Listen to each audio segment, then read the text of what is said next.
प्यारे साथियों नमस्कार, स्वागत, आभार, अभिनंदन आप सभी का हमारे इस प्यारे से online YouTube channel Bihar board science Vidyakul, जहां मिलता है आपको क्वालिटी कंटेंट और एक वादा आपकी सफलता का। प्यारे बच्चों, बिहार बोर्ड से संबंधित जितना भी क्वालिटी कंटेंट हो सकता है चैप्टर वाइज, उसे देने के लिए आपका एकमात्र चैनल जिसपे आप विश्वास कर सकते हैं अपने कंटेंट पर, जिसमें आप विश्वास कर सकते हैं अपने सफलता पर। तो प्यारे बच्चों, आज मैं आपके लिए लेकर के आया हूं आपके इस प्यारे से चैनल पर बहुत ही शानदार सा टॉपिक, और वो टॉपिक है पार्ट 5 का सब्जेक्टिव। जितने भी सब्जेक्टिव हमारे इस चैप्टर से बन सकते हैं वो मैं आपके लिए लेकर के आया हूं। जल्दी से फटाफट से शेयर कर दीजिए प्यारे बच्चों, क्योंकि आप जानते हैं चैप्टर 5 से भर भर के सब्जेक्टिव क्वेश्चंस आते हैं पिछले कई सालों से लगातार। अगर मैं 2024 की भी बात करूं तो 2024 में बहुत सारे, लगभग 10 से ज्यादा अंकों के, 12-15 अंकों के सब्जेक्टिव क्वेश्चंस आपसे परीक्षा में पूछा है। 12 से लेकर के 15 अंक तक सब्जेक्टिव क्वेश्चंस आपसे परीक्षा में पूछा है। तो प्यारे बच्चों, इसी पार्ट को, इंपॉर्टेंस को नजर में रखते हुए मैं आज जितने भी सब्जेक्टिव क्वेश्चन है वो तो लाया ही हूं, साथ ही साथ आपके सब्जेक्टिव से कितने ऑब्जेक्टिव बन सकते हैं। जैसे मैंने कोई प्रश्न पढ़ा, उसके बाद मेरे मन में आता है कि अगर इससे कोई ऑब्जेक्टिव बन जाता तो फिर कैसा होता क्वेश्चन। तो आज मैं एक अनोखे तरीके से लेकर के आया हूं, यानी कि सब्जेक्टिव आप पढ़ोगे फिर उस प्रश्न से कितने सारे ऑब्जेक्टिव हमारे निकल के आते हैं, बन के आते हैं, वो भी मैं आपके लिए लेकर के आया हूं। तो प्यारे बच्चों, एक बार सेशन शेयर कर दीजिए और लास्ट तक बने रहिएगा। आपके 10 से 12, 10 से 15 अंक की जो गारंटी है वो तो यहां से आज सुनिश्चित मैं करा के जाऊंगा।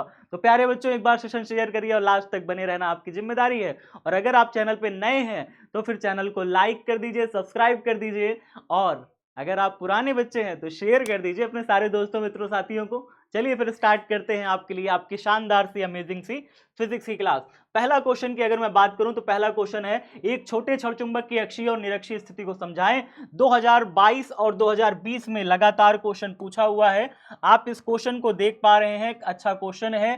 कैसे करते हैं ये मैं आपको बता देता हूं। इसका आंसर क्या लिखेंगे? अक्षीय स्थिति और निरक्षीय स्थिति को समझाएं। अक्षीय स्थिति आप जानते हैं कि अगर कोई छोटा छड़ चुंबक है इस तरीके से, नॉर्थ पोल और साउथ पोल आप जानते हैं, इसके अक्ष ये होता है, एक ऐसी काल्पनिक रेखा जो कि ध्रुवों से होकर के गुजरती है, ध्रुवों को मिलाने वाली रेखा से होकर के गुजरती है, उसे हम कहते हैं अक्ष। प्यारे बच्चों, अब इस अक्ष पर अगर आप चुंबकीय क्षेत्र की तीव्रता निकालते हैं या फिर चुंबकीय विभव ज्ञात करते हैं तो उसे हम कहते हैं अक्षीय स्थिति। और अगर हम यहाँ पे निरक्षीय स्थिति की बात करें तो चुंबक के जो मध्य बिंदु होता है, इस पर मध्य बिंदु के लंबवत, मध्य बिंदु से चुंबक की अक्ष के लंबवत जो बिंदु होगा, यहां पर कहीं पर भी आप बिंदु कोई भी लेंगे तो ये चुंबक का निरक्ष कहलाता है, चुंबक की निरक्षीय स्थिति कहलाता है। तो ये वाली चुंबक की निरक्षीय स्थिति और ये वाली चुंबक की यहां पर अक्ष पर कोई भी बिंदु लेंगे तो वो अक्षीय स्थिति कहलाता है। ठीक है। इसे हम क्या कहते हैं? टैन ए स्थिति भी कहते हैं। इसे हम टैन ए स्थिति या फिर देखिए लिखा है गॉस ए स्थिति भी कहते हैं। तो हम अगर यहां पर कहीं पर कोई बिंदु लेते हैं तो उसे ना सिर्फ अक्षीय स्थिति कहा जाता है बल्कि टैन ए या गॉस ए स्थिति भी कहा जाता है। और यहां पे कोई बिंदु लेते हैं तो उसे हम गॉस बी स्थिति या टैन बी स्थिति भी कहते हैं। जैसे आंसर कैसे लिखोगे? आप आंसर लिखोगे अक्षीय स्थिति जब बिंदु चुंबक के अक्ष पर स्थित होता है। जब बिंदु चुंबक के अक्ष पर स्थित होता है तो वो अक्षीय स्थिति कहलाता है। इस स्थिति को अक्षीय स्थिति कहते हैं, इसे गॉस ए या टैन ए स्थिति भी कहते हैं। निरक्षीय स्थिति जब बिंदु उस रेखा पर स्थित होता है जो चुंबक के मध्य और अक्ष के लंबवत होता है। जो बिंदु चुंबक के जो रेखा है, जो आप अक्ष देख रहे हो, इस अक्ष के लंबवत स्थित होता है ना, उस बिंदु को हम कहते हैं निरक्षीय स्थिति। निरक्षीय स्थिति कहते हैं, इसे गॉस बी या टैन बी स्थिति भी कहते हैं। नेक्स्ट क्वेश्चन की बात करें। अब अगर इससे ऑब्जेक्टिव देखा जाए कि ऑब्जेक्टिव इससे कैसे बन सकता है, आपने अक्षीय पढ़ा, आपने निरक्षीय पढ़ा, तो अगर इसमें मैं बात करूं कि कैसे ऑब्जेक्टिव क्वेश्चन बन सकता है तो ये इस तरीके से बन सकता है। एक छोटे छड़ चुंबक की अक्षीय स्थिति पर चुंबकीय क्षेत्र की तीव्रता क्या होगी? मान लीजिए एक छोटा छड़ चुंबक है, छोटा छड़ चुंबक है, इससे अक्षीय स्थिति पर आपको चुंबकीय क्षेत्र की तीव्रता निकालनी है। ये नॉर्थ पोल है और ये साउथ पोल है। अब ये द्विध्रुव है, ये क्या है? पूरा का पूरा द्विध्रुव है।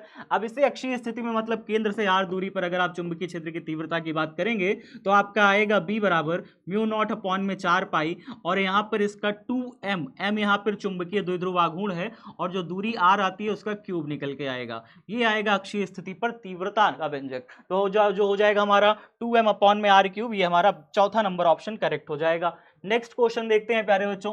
नेक्स्ट क्वेश्चन देखते हैं, किसी स्थान पर आभासी नमन कोण से आप क्या समझते हैं? आभासी नमन कोण वास्तव में आप कह सकते हैं कि चुंबकीय जो सुई होती है, अगर वो चुंबकीय यामोत्तर पर झुकी हुई है तो चुंबकीय यामोत्तर पर क्षैतिज से जितना कोण बनाएगी चुंबकीय सुई, उसे हम कहते हैं नमन कोण। लेकिन अगर चुंबकीय यामोत्तर के अतिरिक्त किसी अन्य यामोत्तर में चुंबकीय सुई झुकी हुई है, क्षैतिज के साथ जितना भी कोण बनाएगी उसे हम कहते हैं आभासी नमन कोण। तो नमन कोण क्या है? चुंबकीय यामोत्तर में चुंबकीय सुई होनी चाहिए, क्षैतिज के साथ जो कोण बनाएगी उसे हम कहेंगे नमन कोण। लेकिन चुंबकीय यामोत्तर के अतिरिक्त अन्य किसी यामोत्तर में अगर चुंबकीय सुई स्थित है तो क्षैतिज के साथ जितना कोण बनाती है उसे हम कहते हैं आभासी नमन कोण। ठीक है, तो यहां पे क्या है? चुंबकीय यामोत्तर के अतिरिक्त अन्य किसी यामोत्तर में स्थित चुंबकीय सुई द्वारा क्षैतिज से बनाया गया कोण आभासी नमन कोण कहलाता है। इसे थीटा डैश से प्रदर्शित करते हैं। ठीक है, नेक्स्ट क्वेश्चन देख लेते हैं। 2 बार परीक्षा में आपसे पूछा है, ऑलरेडी ये पूछा है 2 बार परीक्षा में।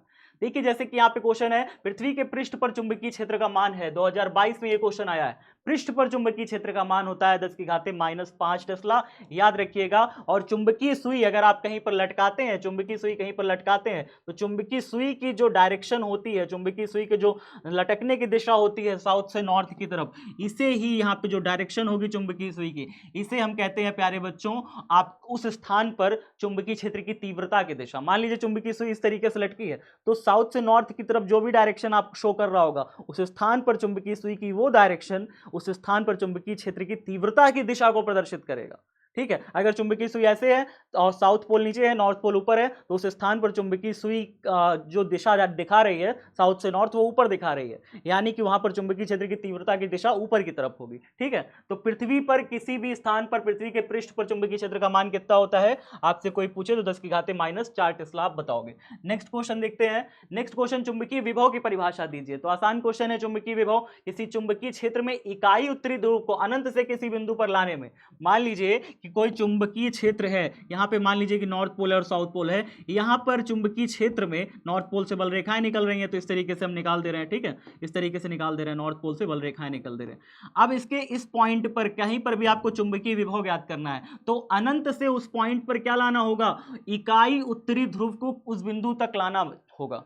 अनंत से इकाई उत्तरी ध्रुव को उस बिंदु तक लाने में जो कार्य करना पड़ता है वो कार्य ही उस बिंदु पर विभव के रूप में प्रदर्शित किया जाता है। यानी इकाई उत्तरी ध्रुव को अनंत से उस बिंदु तक लाने में जो कार्य करना पड़ता है वो कार्य ही क्या कहलाता है? उसे ही उस बिंदु पर चुंबकीय विभव कहते हैं। V बराबर जो फॉर्मूला होता है वो किया गया कार्य बटे में जो भी इकाई उत्तरी ध्रुव होगा, तो ध्रुव सामर्थ्य लिखते हैं यहाँ पे, ध्रुव सामर्थ्य इस तरीके से स्मॉल m लिखते हैं, जो चुंबक आप लाए हो उसका ध्रुव सामर्थ्य। ठीक है, तो इस तरीके से हम यहाँ पे लिखते हैं, इस तरीके से V बराबर W/m। और यहाँ पे कब पूछा है? 2021 में ये क्वेश्चन पूछा हुआ है। देख लेते हैं इससे हमारा ऑब्जेक्टिव कैसे बनेगा। ऑब्जेक्टिव से बनेगा किसी चुंबकीय ध्रुव के एकल ध्रुव से r दूरी पर चुंबकीय विभव का मान। अगर कोई एकल ध्रुव है, यहाँ पे नॉर्थ पोल दिया हुआ है, इसका ध्रुव सामर्थ्य स्मॉल m है। अब इससे r दूरी पर अगर किसी पॉइंट पर चुंबकीय विभव निकालना चाहते हैं तो V बराबर होता है 1/μ0/4 पाई, और हो जाएगा यहाँ पे स्मॉल m/r। क्या हो जाएगा? Small m/r। याद रखिए, अगर एकल ध्रुव से बात करी जा रही है कि एकल ध्रुव से बताइए कि r दूरी पर चुंबकीय विभव का मान क्या होगा, तो फिर बहुत सिंपल है, V बराबर μ0/4 पाई स्मॉल m/r। जैसे होता है V बराबर 1/4 pi epsilon not Q/r, same style, same चीज। ठीक है, तो क्या हो जाएगा? m/r। ये पहला नंबर हमारा ऑप्शन करेक्ट हो जाएगा जब एकल ध्रुव से बात होगी तो। ठीक है, आगे देखते हैं अगला क्वेश्चन क्या है। अच्छा, ये तो चुंबकीय विभव हो गया, चुंबकीय विभव का हमारा ऑब्जेक्टिव बन गया। आगे देखते हैं, एक छोटे छड़ चुंबक के अक्ष और भूमध्य रेखा पर चुंबकीय क्षेत्र के लिए व्यंजक।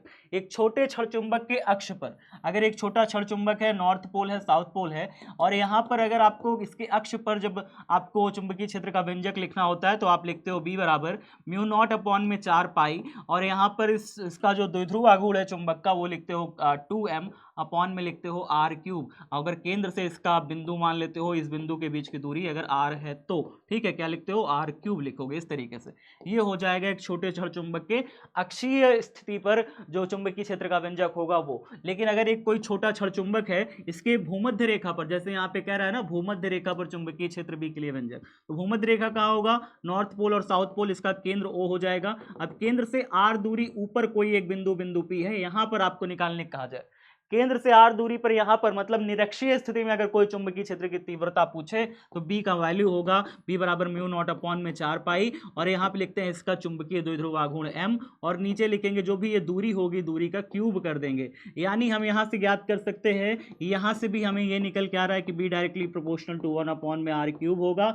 जब हमारा कोई चुंबक होगा, चुंबकीय द्विध्रुव होगा, उससे r दूरी पर तीव्रता का फॉर्मूला ये होगा। चुंबक से r दूरी पर जो तीव्रता का फॉर्मूला होगा b डायरेक्टली प्रोपोर्शनल टू, यहाँ से भी r क्यूब ही मिलता है हमें।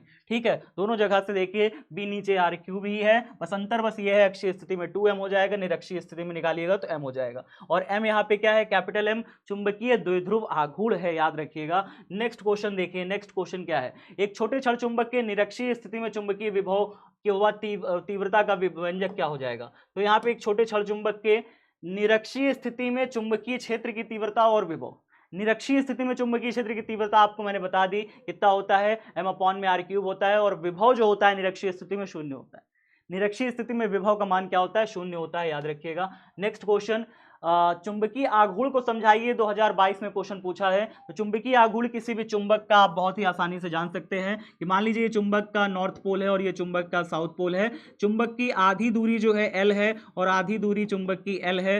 तो इस तरीके से हमारे अगर इस चुंबक का चुंबकीय द्विध्रुव आघूर्ण चाहिए, कैपिटल M चाहिए, तो क्या होता है, चुंबक का जो ध्रुव सामर्थ्य है, चुंबक का क्या होता है, ध्रुव सामर्थ्य यानी स्मॉल m, चुंबक का ध्रुव सामर्थ्य, नॉर्थ पोल का ध्रुव सामर्थ्य प्लस m लिखते हैं, साउथ पोल का ध्रुव सामर्थ्य माइनस m लिखते हैं। दोनों ध्रुवों के बीच की दूरी, ध्रुव सामर्थ्य को जब हम ध्रुवों के बीच की टोटल दूरी, अब बताइए ध्रुवों के बीच की टोटल दूरी कितनी हो जाएगी, L और L मिला के, आप कहोगे सर 2L हो जाएगी, है ना। तो L और L मिला के 2L हो जाएगी। तो 2L को जब हम स्मॉल m से मल्टीप्लाई कर देंगे यानी ध्रुव सामर्थ्य से गुणा कर देंगे, तब जाकर के हमें मिलेगा क्या, हमें मिलेगा चुंबकीय द्विध्रुव आघूर्ण। तो बड़ा आसान है, चुंबकीय द्विध्रुव आघूर्ण चाहिए, क्या करिए, ध्रुव सामर्थ्य को चुंबक के ध्रुवों के बीच की दूरी से गुणा कर दीजिए, आ जाएगा। तो आसानी से आ जाता है, कोई कठिन नहीं है। इसे कैपिटल एम से सूचित करते हैं। इसकी जो डायरेक्शन होती है, सदिश राशि है, याद रखिएगा, सदिश राशि है, इसकी दिशा किधर होती है, इसकी दिशा होती है साउथ से नॉर्थ की ओर। इधर होती है साउथ से नॉर्थ की तरफ इसकी दिशा होती है। सिंपल है, बहुत ही आसान है। ठीक है, चलिए नेक्स्ट क्वेश्चन देखते हैं।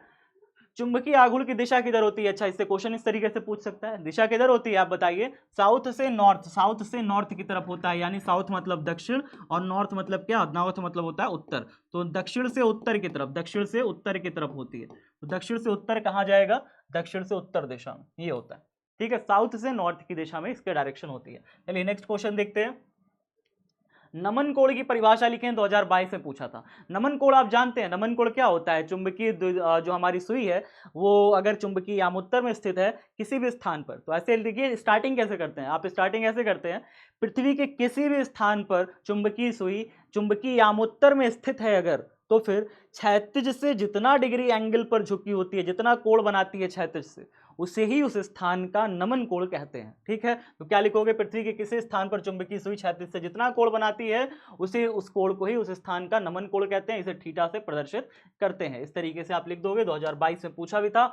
अगर आपसे कोई पूछे चुंबकीय ध्रुव पर नमन कोण का मान कितना होता है, पृथ्वी के जो चुंबकीय ध्रुव है, जब आप चुंबकीय ध्रुवों पर जाते हो ना, यहाँ पर जहाँ पे चुंबक मेरा ऐसे स्थित है, यहाँ पर चुंबकीय ध्रुवों पर तो आप चुंबकीय सुई लेके जाते हो तो चुंबकीय सुई बिल्कुल ऐसे लंबवत हो जाती है, यानी हमारा नमन कोण बिल्कुल 90 डिग्री हो जाता है।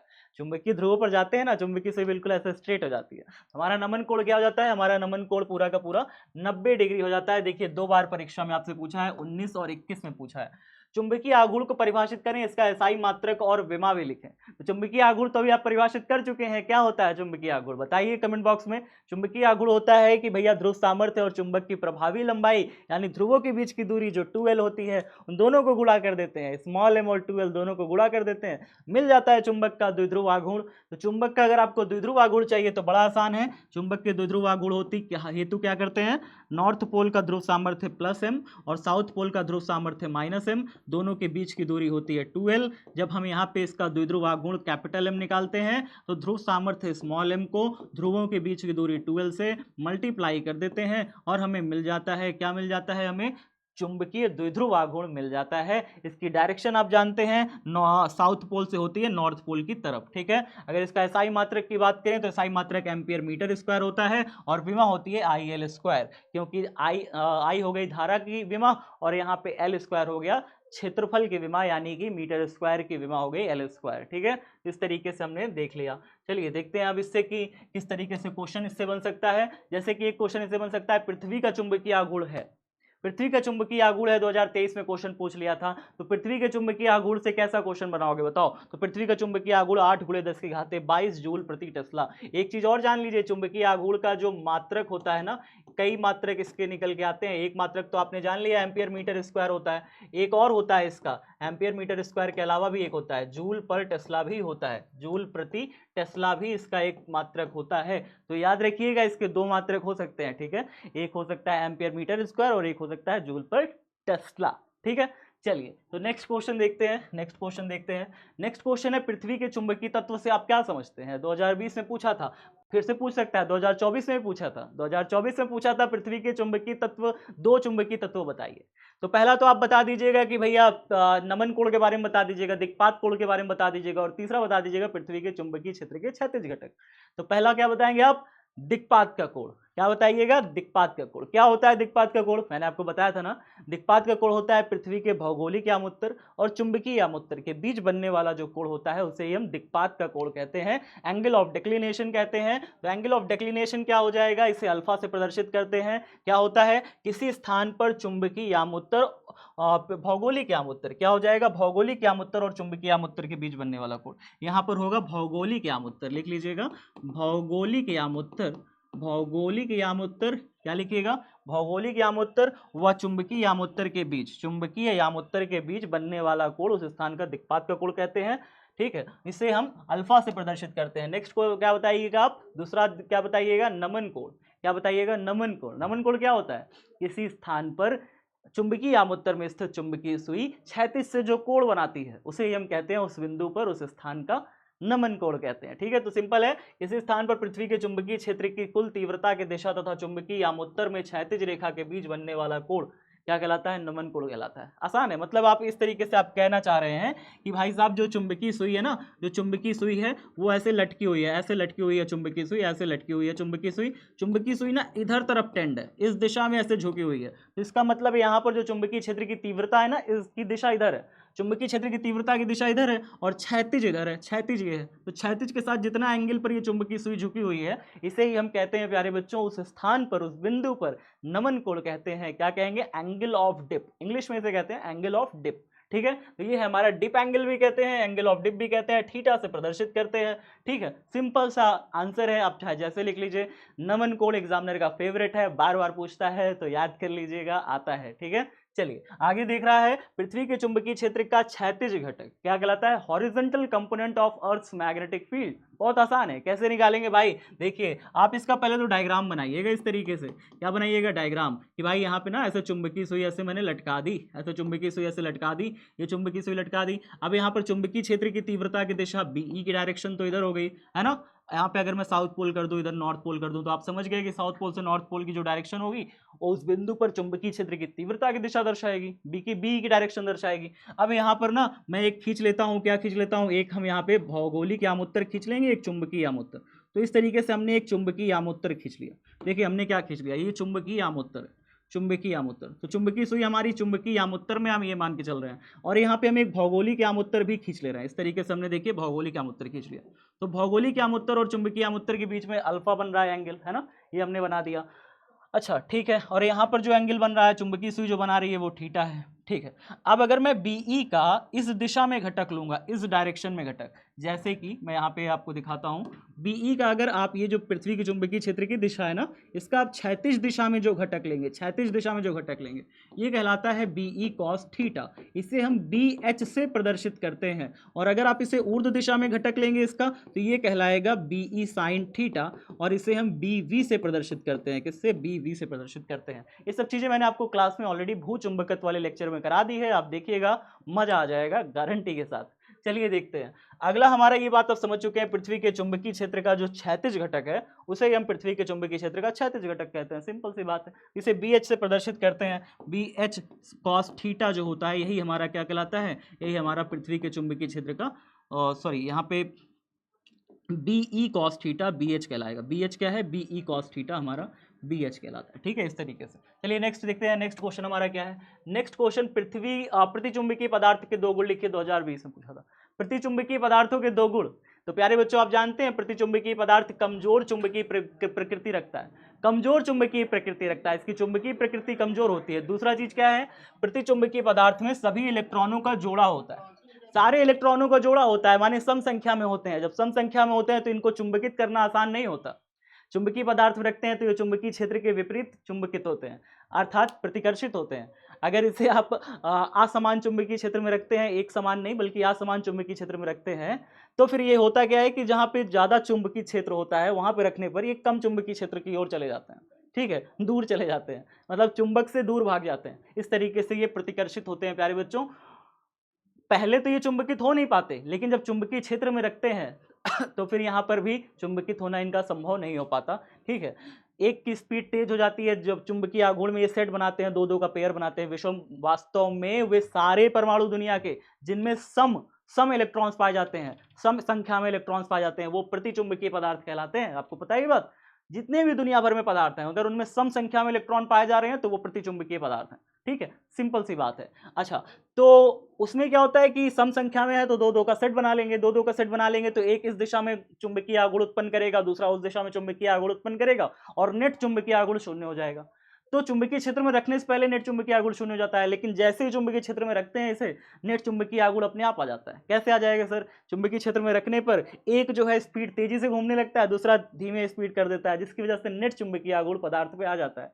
बट ये चुंबकीय आघूर्ण जो हल्का फुल्का आता भी है वो भी चुंबकीय क्षेत्र के विपरीत ही आता है तो यहाँ पे कह सकते हैं कि चुंबकीय क्षेत्र से प्रतिकर्षित होता है हल्का सा।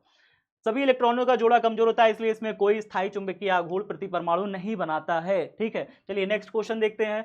नेक्स्ट क्वेश्चन, अगर इसमें बात करूं कि नमन कोण का मान उत्तरी ध्रुव से विषुवत रेखा की ओर जाने पर 2020 में पूछा है, कैसे बनेगा? अगर आप उत्तरी ध्रुव से अगर आप विषुवत रेखा पर जाओगे तो ध्रुव पर तो 90 डिग्री है, विषुवत रेखा पर जाइएगा तो फिर 0 डिग्री हो जाएगा।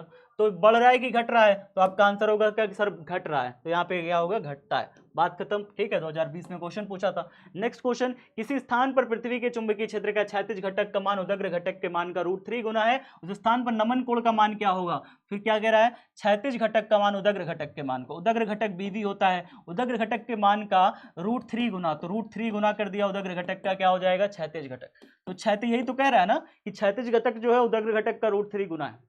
ठीक है, चलिए अब कह रहा है उस स्थान पर नमन कोण की वैल्यू पूछ रहा है, तो बहुत आसान है। कैसे करोगे आप? इसको आप उधर ले जाओ, इसको नीचे लेते आओ, तो 1/√3 हो जाएगा, ये हो जाएगा BV बटे में BH हो जाएगा। और आप जानते हैं BV बटे BH क्या होता है? tan थीटा की वैल्यू होती है। और 1/√3 अगर tan की बात करूं तो tan 30 डिग्री की वैल्यू होती है। tan से tan कट जाएगा, थीटा इज इक्वल टू आ जाएगा 30 डिग्री। आंसर सिंपल है, बहुत ही आसानी से हम इसको कर सकते हैं। ठीक है, 2018 में पूछा था, 2023 में लगातार सालों तक पूछा है, तो बहुत इंपॉर्टेंट सवाल हो गया। नेक्स्ट देखते हैं। नेक्स्ट हमारा क्या है? चुंबकीय आमुत्तर में पार्थिव चुंबकीय क्षेत्र B, नमन कोण डेल्टा है तो थीटा का क्षैतिज घटक B, उदग्र घटक BV हो तो निम्नलिखित में कौन सही है? 2021 में क्वेश्चन पूछा है। आप जानते हैं कि BH बराबर BE cos थीटा होता है। BH बराबर जो हॉरिजेंटल कंपोनेंट होता है वही cos थीटा बनाता है। ये BV जो है वर्टिकल कंपोनेंट यानी जो ऊर्ध्व घटक है ये B sin थीटा बनाता है, तो ये गलत हो गया। BH कभी sin थीटा नहीं बनाता, cos थीटा बनाता है। BV बराबर BH sin थीटा कभी नहीं होता। ठीक है, बल्कि BV बटे BH tan थीटा के बराबर होता है। या आप कह सकते हैं कि BV बराबर जो होता है ना, BV बराबर अगर कहीं ऐसा लिखा मिल जाए BH tan थीटा, तो ये सही आंसर है, ये सही आंसर है। ठीक है, ये सही होगा। चलिए नेक्स्ट देखते हैं। पृथ्वी के किसी स्थान पर B का मान इतना दिया हुआ है, नमन कोण इतना दिया हुआ है, संपूर्ण तीव्रता की गणना करें। किसी स्थान पर B का मान इतना दिया हुआ है, नमन कोण, संपूर्ण तीव्रता पूछ रहा है ना, तो फिर हमें क्या कह रहा है मतलब BH हमें दिया हुआ है 0.1732, ये दिया हुआ है। ठीक है, संपूर्ण तीव्रता यानी BE की वैल्यू फाइंड करना है, तो क्या करोगे आप? बहुत आसानी से BH बराबर लिख दोगे BE cos थीटा। आप इतना कर दोगे कि नहीं कर दोगे? बताओ, कर दोगे ना। BH की वैल्यू रख दीजिए यहाँ पर, कितना हो जाएगा? 0.1732 बराबर BE आपको निकालना है, BE आपको याद करना है, ज्ञात करना है संपूर्ण तीव्रता, BE की वैल्यू ज्ञात करना है। cos थीटा में थीटा का एंगल भी दिया हुआ है 30 डिग्री, तो cos 30 डिग्री आपको दिया है। cos 30 डिग्री का मान होता है √3/2, अगर आपको नहीं पता तो याद कर लीजिए, √3/2 होता है इनटू में BE, और यहाँ पे इसको आप लिखे रहने दीजिए 0.1732। ठीक है, अब यहाँ पे जो √3 की वैल्यू होती है, आप जानते हैं √3 की वैल्यू होती है 1.732 होती है, बटे में नीचे आ गया 2 और इधर आ गया 0.1732।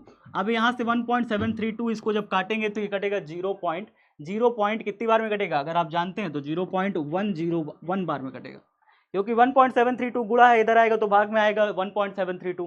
अब इसको जब काटेंगे ऊपर तो फिर 0.1 बार में कट जाएगा, है ना। अब इसके बाद 2 से इधर गुणा करेंगे तो बी बराबर जब आएगा तो फिर 2 इधर भागे में इधर आएगा, गुणा हो जाएगा 0.20 टेस्ला जो है चुंबकीय क्षेत्र आएगा उस स्थान पर चुंबकीय क्षेत्र की तीव्रता। तो आसान है क्वेश्चन, बहुत ज़्यादा कठिन नहीं है, आप ये कह सकते हैं। नेक्स्ट क्वेश्चन की बात करें तो नेक्स्ट क्वेश्चन क्या है, अनुचुंबकीय पदार्थ और प्रतिचुंबकीय पदार्थ के बीच दो व्यवहारिक गुणों का स्पष्ट वर्णन करें। 2014 में पूछा हुआ क्वेश्चन है, बड़ा ही आसान है। प्रतिचुंबकीय पदार्थ की चुंबकीय प्रवृत्ति का मान ऋणात्मक होता है और अल्प होता है। जो प्रतिचुंबकीय पदार्थ होते हैं उनकी चुंबकीय प्रवृत्ति यानी काई का जो मान होता है वो क्या होता है, काई बराबर होता है I/H। याद रखिए एक फॉर्मूला ये भी याद रखिए, काई बराबर I/H होता है। और प्रतिचुंबकीय पदार्थ जो होता है ना उसकी चुंबकीय प्रवृत्ति का मान भले ऋणात्मक और अल्प होता है, लेकिन प्रतिचुंबकीय पदार्थ जो है ताप पर निर्भर नहीं करते, याद रखिएगा, ठीक है, ताप पर निर्भर नहीं करते। इन पदार्थों की आपेक्षिक चुंबकशीलता का मान 0 और 1 के बीच में होता है। याद रखिए 0 और 1 के बीच में, यानी 1 से छोटा होता है। 1 से छोटा होता है चुंबकशीलता का मान, याद रखिएगा। अनुचुंबकीय पदार्थों के गुण देखिए, अनुचुंबकीय पदार्थों के गुण याद रखिए। अनुचुंबकीय पदार्थों की चुंबकीय प्रवृत्ति कैसी होती है, धनात्मक होती है, अल्प होती है। अनुचुंबकीय पदार्थों की चुंबकीय प्रवृत्ति इकाई का मान क्या होता है, धनात्मक, अल्प होता है। इन पदार्थों की आपेक्षिक चुंबकशीलता का मान 1 से थोड़ा सा बड़ा होता है, बहुत ज्यादा भी बड़ा नहीं। तो चुंबकशीलता का मान है, म्यू का मान है, वो 1 से थोड़ा सा बड़ा होता है। इनका तो चुंबकशीलता का मान 1 से छोटा होता है, इसका जो है काई का मान ऋणात्मक होता है, अल्प होता है। तो ये चीजें आपको याद रखनी है, ये चीजें आपको याद रखनी है। 2014 में आपसे पूछा हुआ क्वेश्चन। नेक्स्ट क्वेश्चन देखिए, कुछ पदार्थों की चुंबकशीलता 1 से कम होती है, उसकी चुंबकीय प्रवृत्ति। आप बता सकते हैं कुछ पदार्थ हैं जिनकी चुंबकशीलता का मान 1 से कम है, चुंबकशीलता यानी म्यू का मान 1 से कम है, तो उनकी चुंबकीय प्रवृत्ति का मान कैसा होगा। अभी आपने पीछे पढ़ा, देखिए अभी आपने पीछे पढ़ा कि ऐसे पदार्थ जिनकी चुंबकशीलता का मान 1 से कम यानी 0 और 1 के बीच में होता है, ठीक है, 0 और 1 के बीच में होता है, तो उनकी चुंबकीय प्रवृत्ति देखिए कैसी होती है, उनकी चुंबकीय प्रवृत्ति ऋणात्मक होती है। और वो पदार्थ क्या कहलाते हैं, प्रतिचुंबकीय पदार्थ कहलाते हैं, ठीक है, क्या कहलाएंगे, प्रतिचुंबकीय पदार्थ कहलाएंगे। तो यहाँ पर क्या आंसर होगा हमारा, ऋणात्मक होगी, और ये पदार्थ क्या कहलाएंगे, प्रतिचुंबकीय पदार्थ। नेक्स्ट क्वेश्चन देखते हैं, विद्युत चुंबक और स्थायी चुंबक के बीच अंतर लिखो। 2012 में क्वेश्चन पूछा था, अच्छा क्वेश्चन है, कई बार परीक्षा में आ सकता है, ठीक है, एक बार देख लीजिएगा कि वे स्थायी रूप से चुंबकित होते हैं। जो परमानेंट मैग्नेट होते हैं स्थायी रूप से चुंबकित होते हैं, ठीक, पहले से ही चुंबक होते हैं। लेकिन जो हमारे इलेक्ट्रोमैग्नेट होते हैं वो अस्थायी रूप से चुंबकित होते हैं, यानी कि जब तक विद्युत धारा का प्रवाह होगा तब तक तो चुंबकित होंगे, विद्युत धारा का प्रवाह बंद हो जाएगा, चुंबक बंद हो जाएगा, चुंबकीय गुण नहीं रहेगा। ये आमतौर से कठोर सामग्री से बने होते हैं, जबकि ये आमतौर से नरम सामग्री से बने होते हैं, जैसे सॉफ्ट आयरन, नरम लोहा, इससे बनाया जाता है हमारा जो विद्युत चुंबक होता है वो इलेक्ट्रोमैग्नेट, ठीक है। चलिए, चुंबकीय क्षेत्र रेखा की शक्ति स्थिर होती है, चुंबकीय क्षेत्र रेखा की शक्ति स्थिर होती है, इससे परिवर्तित नहीं किया जा सकता, इससे होकर गुजरने वाली बल रेखाओं की संख्या को परिवर्तित नहीं किया जा सकता, लेकिन इसमें किया जा सकता है, इसमें किया जा सकता है। चुंबकीय क्षेत्र रेखाओं की शक्ति हमारी आवश्यकता के अनुसार भिन्न भिन्न हो सकती है, इसलिए क्षैतिज लूप आपको याद होगा, जब हमें जरूरत पड़ती है, विद्युत धारा की मात्रा ज्यादा प्रवाहित करते हैं तो ज्यादा बल रेखा गुजरती है। स्थायी चुंबक के ध्रुवों को बदला नहीं जा सकता, स्थायी चुंबक के ध्रुव हैं इनको बदला नहीं जा सकता, विद्युत चुंबक के ध्रुवों को बदला जा सकता है। आप क्षैतिज लूप में पढ़ चुके हैं, क्षैतिज लूप में जब हम धारा ज्यादा प्रवाहित करते हैं तो फिर इसके ध्रुव बदल जाते हैं, नॉर्थ पोल कभी ये हो जाएगा कभी साउथ पोल हो जाएगा, इसके ध्रुवों को बदला जा सकता है। स्थायी चुंबक का उदाहरण एक बार चुंबक है, अस्थायी चुंबक का उदाहरण एक कील के आर पार एक बैटरी से जुड़ा परिनालिका है। कि कील लीजिए और उसके चारों तरफ एक परिनालिका तार से बांध दीजिए और फिर उसके बाद उसको बैटरी से कनेक्टेड कर दीजिए, आपका बन जाएगा बार मैग्नेट। बड़े ही आसानी से बार मैग्नेट आप इलेक्ट्रोमैग्नेट बना सकते हैं। लास्ट जो है, लास्ट और लीस्ट, पृथ्वी के चुंबकीय तत्वों को परिभाषित करिए। आप इसमें नमन कोण की परिभाषा लिखिए और दिक्पात कोण की परिभाषा लिखिए और पृथ्वी के चुंबकीय क्षेत्र का क्षैतिज घटक की परिभाषा लिखिए। 2024 में आपसे क्वेश्चन पूछा था 2 चुंबकीय तत्व लिखने के लिए, लिख के बताइए कमेंट बॉक्स में। जो बच्चा कमेंट बॉक्स में लिख के बताएगा, अगली जो भी वीडियो आएगी उसका मैं नाम उस बच्चे का पढ़ने वाला हूँ, ठीक है। तो आपका ये होमवर्क है, सारे बच्चे कमेंट बॉक्स में बताना है, होमवर्क करके दिखाना है कमेंट बॉक्स में सारे बच्चों को। मिलते हैं आप सभी से अगली कक्षा में, तब तक साथ ही अपना ख्याल रखिएगा, खूब बढ़िया से मन लगा के पढ़िए, बड़ों का ख्याल रखिए, छोटे का अपने प्यार दीजिए। मिलते हैं अगली कक्षा में। जय हिंद, जय Bharat, bye bye, take care.